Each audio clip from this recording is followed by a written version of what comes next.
Shalom, shalom à tous. Je bénis le Seigneur pour tous ceux qui m'écoutent actuellement.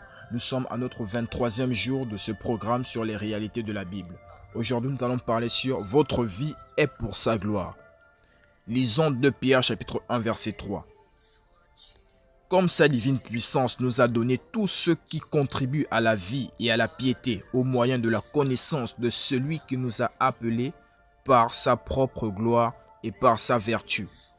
Donc, la parole de Dieu, outre le fait de vous montrer sa volonté, donc, pour votre vie, révèle également votre héritage en Christ.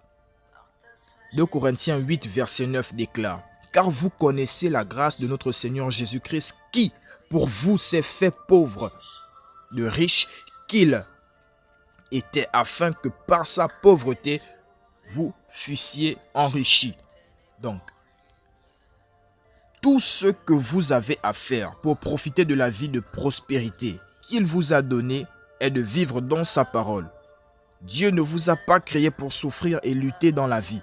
Il vous a créé pour sa gloire. Votre soumission à la parole de Dieu en tant qu'autorité finale dans votre vie est la clé pour vivre dans votre héritage en Christ et profiter pleinement de la vie. Il n'y a rien que le Seigneur n'ait pas fait pour vous. Éphésiens 1, verset 3 dit « Béni soit Dieu, le Père de notre Seigneur Jésus-Christ, qui nous a bénis de toutes sortes de bénédictions spirituelles dans les lieux célestes en Christ. » Il vous a déjà accordé toutes les bénédictions auxquelles vous pourriez penser. C'est semblable à ce que nous avons lu dans notre verset d'ouverture. Il nous a déjà donné toutes choses qui contribuent à la vie et à la piété. Donc votre vie par conséquent devrait être une vie de louange, de gloire et d'action de grâce au Seigneur chaque jour, partout et en tout temps. La Bible dit que vous avez été appelés à la gloire et à la vertu. 2 Pierre 1 verset 3 dans notre verset d'ouverture. Et non à la pauvreté, la maladie ou l'infirmité. Votre vie est pour la gloire de Dieu. La Bible nous fait savoir que les prophètes des temps anciens ont témoigné des souffrances de Christ et de la gloire dont elles seraient suivies. Dans 1 Pierre 1 verset 11. Mais juste après les souffrances de Christ, une vie de gloire s'ensuit. Il a souffert pour que vous viviez dans la gloire. Vous êtes dans cette gloire maintenant. Si quelqu'un souffre aujourd'hui, cette souffrance est inutile.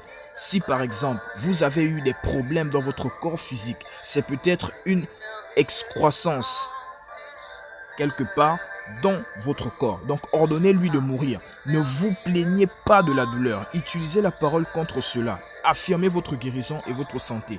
Déclarez votre prospérité. Déclarez la vie. Déclarez que votre parcours dans la vie va uniquement dans une seule direction, vers le haut, vers l'avant. Affirmez que vous êtes triomphant tout au long du trajet et que votre vie est pour la gloire de Dieu. Amen. Nous allons passer à cette prière de confession. Ma vie est pour la gloire de Dieu. Je suis triomphant tout au long du trajet. Mon parcours dans la vie est dans une seule direction, vers le haut et vers l'avant. Aujourd'hui, ma foi est forte et vivante. Le monde m'est soumis parce que je fonctionne dans la domination de l'esprit. Béni soit Dieu. Alors, pour ceux qui est de l'étude approfondie, nous allons prendre Proverbe 4, verset 18, 1 Jean chapitre 5, verset 4 et 2 Corinthiens chapitre 3, verset 18. Pour ceux qui est de lecture de la Bible en un an, nous avons 1 Corinthiens chapitre 8, le psaume 120 et le psaume 127.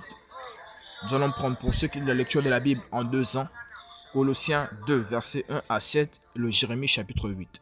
Shalom à tous, que Dieu vous bénisse. Satan will make mess of me. I will pray.